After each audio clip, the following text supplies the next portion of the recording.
Halo, Assalamualaikum warahmatullahi wabarakatuh. Selamat pagi anak-anak, sahabat referensi belajar. Bagaimana kabar anak-anak? Semoga anak-anak selalu sehat ya, tetap ceria, tetap semangat. Pada pagi hari ini, kita melanjutkan pembelajaran dari materi sebelumnya, ya. Masih di tema 5, subtema 1, pembelajaran yang kedua. Hari ini kita akan fokus di materi IPA, yaitu tentang jenis-jenis ekosistem. Namun anak-anak, sebelum kita belajar, alangkah baiknya kalau anak-anak itu sarapan terlebih dahulu ya. Agar apa? Agar badan tetap fit. Ya, dan juga jangan lupa untuk selalu mencuci tangan ya sebelum dan sesudah beraktivitas. Bisa anak-anak? Baik. Sebelum kita mulai belajar pada pagi hari ini, alangkah baiknya kita berdoa terlebih dahulu ya, agar apa yang Bapak sampaikan dapat mudah anak-anak pahami, dan juga semoga yang kita pelajari hari ini dapat bermanfaat untuk hari ini dan untuk kedepannya juga. Oke? Maka dari itu, Bapak mengajak kalian untuk sama-sama berdoa ya, menurut agama dan kepercayaan masing-masing dimulai.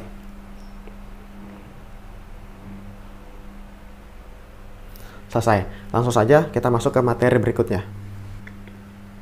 Nah, anak-anak, masih ingat nggak di pembelajaran sebelumnya kita belajar tentang apa? Ya, ekosistem. Masih ingat nggak apa itu ekosistem? Nah, ekosistem adalah suatu sistem ekologi ya yang terbentuk oleh hubungan timbal balik antara makhluk hidup dengan lingkungannya. Oke, jadi ekosistem itu juga terdiri atau terbentuk dari individu, populasi, dan juga komunitas ya. Anak-anak, pada dasarnya ekosistem terdiri atas dua yang ada di dunia ini. Yang pertama apa? Yang pertama yaitu ekosistem alami, dan yang kedua adalah ekosistem buatan. Nah, yang alami ini juga anak-anak terdiri dari dua. Yang pertama ekosistem air, dan yang kedua adalah ekosistem darat. Nah, ekosistem air ini anak-anak juga terdiri dari dua. Yang pertama ekosistem air tawar, dan juga ekosistem air laut atau air asin ya. Kemudian juga ekosistem darat terdiri atas ekosistem hutan hujan, padang rumput, sabana, gurun, tundra, dan juga taiga. Oke? Nah, kemudian ekosistem buatan adalah ekosistem yang dibuat oleh manusia, ya, berarti bukan terbentuk oleh alam. Apa saja sih anak-anak ekosistem yang buatan? Ya, ada bendungan dan juga sawah. Oke, untuk lebih jelasnya Bapak akan menjelaskan satu persatu ya, simak anak-anak. Oke, yang pertama Bapak akan membahas tentang ekosistem air ya. Nah, tadi kan kita sudah tahu ya bahwasanya ekosistem air terdiri dari dua, yaitu air tawar dan juga air asin. Nah, contoh dari ekosistem air tawar adalah danau dan juga kolam. Nah, anak-anak, ekosistem air tawar ini anak-anak banyak mendapatkan cahaya sinar matahari. Tumbuhan yang paling banyak hidup di ekosistem ini adalah tumbuhan ganggang. Lalu kemudian, ekosistem air asin terdiri dari terumbu karang dan juga air laut dalam. Berbagai jenis ikan, kerang, koral hidup di dalam ekosistem air laut dalam, anak-anak. Nah, di ekosistem air laut ini juga terdapat tumbuhan alga ya, yang dapat membuat sendiri makanannya. Kemudian berikutnya ada ekosistem darat ya. Seperti yang tadi Bapak sudah sampaikan bahwasanya ekosistem darat terdiri atas hutan hujan, padang rumput, sabana, taiga, dan tundra. Nah, coba anak perhatikan. Ekosistem darat ini dibedakan atas tingkat curah hujan dan juga iklimnya ya. Menyebabkan jenis tumbuhan dan hewan juga berbeda-beda serta bermacam-macam. Jadi nggak sama semua ya di tiap-tiap ekosistem. Tumbuhan seperti rotan, anggrek, lalu hewan seperti harimau, kera, burung, dan badak itu tinggal di ekosistem hutan hujan tropis. Kemudian ada ekosistem sabana ya. Nah, di ekosistem sabana ini curah hujannya lebih rendah dibandingkan ekosistem hutan hujan tropis. Kemudian juga hewan-hewan yang hidup di ekosistem sabana adalah serangga dan beberapa mamalia. Kemudian selain sabana ada ekosistem padang rumput. Ekosistem padang rumput memiliki curah hujan yang lebih rendah dibandingkan ekosistem sabana. Kemudian juga tumbuhan khas ekosistem ini adalah rerumputan ya. Kemudian juga hewan-hewan yang hidup dalam ekosistem padang rumput ini adalah bison, singa, anjing liar, serigala, gajah, jerapah, kanguru, dan lain-lain sebagainya. Kemudian kita masuk ke ekosistem gurun ya. Pasti anak-anak sudah tahu bahwasanya gurun itu merupakan padang pasir yang luas ya. Gurun merupakan ekosistem yang gersang, di mana padang pasir terhampar luas sejauh mata memandang. Kemudian juga hewan-hewan yang terdapat dalam ekosistem ini itu biasanya hewan-hewan malam ya, seperti apa? Ular, semut, kadal, kalajengking, dan lain-lain sebagainya. Kemudian juga ada ekosistem tundra. Tundra merupakan ekosistem yang kering dan juga dingin anak-anak. Banyak jenis tumbuhan yang tidak dapat hidup di tempat ini anak-anak. Kenapa? karena di tempat ini suhunya sangat rendah sepanjang tahun. Kemudian juga ada taiga.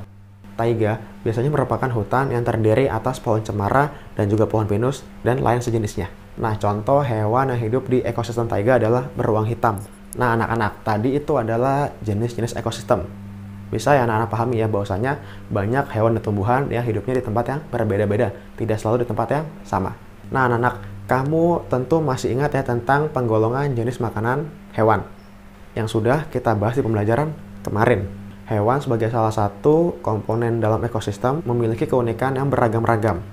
Berdasarkan jenis makanannya, hewan dibagi menjadi dua, yaitu hewan pemakan tumbuhan dan juga hewan pemakan hewan lainnya. Namun ada juga kelompok hewan yang memakan kedua-duanya ya. Oke, penggolongan hewan berdasarkan jenis makanannya. Berdasarkan jenis makanannya, hewan dibedakan menjadi 3 golongan, yaitu hewan herbivora, karnivora, dan juga omnivora. Kelompok hewan herbivora ini memakan tumbuh-tumbuhan sebagai makanan utamanya. Hewan herbivora ini memiliki susunan gigi yang khas. Susunan gigi dari hewan herbivora ini adalah gigi seri dan juga gigi geraham. Dan tidak memiliki taring ya anak-anak. Gigi serinya berada di depan dan tajam. Gigi seri ini berfungsi untuk memotong makanan. Sementara fungsi dari gigi gerahamnya yaitu untuk menghaluskan makanan yang telah dipotong oleh gigi seri. Contoh hewan yang termasuk dalam kelompok hewan ini adalah sapi, kelinci, kambing, kerbau, dan rusa. Kemudian ada kelompok hewan karnivora. Kelompok hewan karnivora adalah kelompok hewan yang memakan hewan lainnya. Sebagian besar kelompok hewan karnivora adalah hewan-hewan buas dan hewan-hewan liar ya. Hewan ini harus berburu untuk mendapatkan mangsanya anak-anak.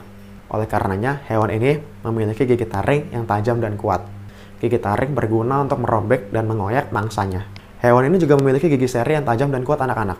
Hewan karnivora ini juga memiliki gigi taring yang tajam dan kuat walaupun ukuran kecil. Hewan-hewan yang termasuk dalam kelompok karnivora adalah harimau, singa, buaya, serigala, dan lain sebagainya.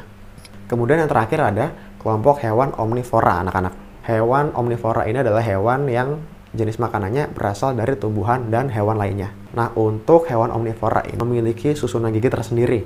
Yang pertama, gigi geraham, gigi seri, dan gigi taring. Gigi seri dan gigi taring digunakan untuk mengoyak makanan, digunakan untuk memakan ketika makanannya berasal dari hewan lain. Kemudian gigi seri dan gigi geraham digunakan untuk makan kalau makanannya berupa tumbuh-tumbuhan. Contoh hewan yang masuk ke dalam kelompok omnivora adalah orangutan, kera, monyet, dan lain-lain sebagainya. Anak-anak, cukup sampai di sini pertemuan kita pada pagi hari ini. Semoga bermanfaat. Sampai bertemu lagi di pembelajaran berikutnya. Sehat selalu. Wassalamualaikum warahmatullahi wabarakatuh.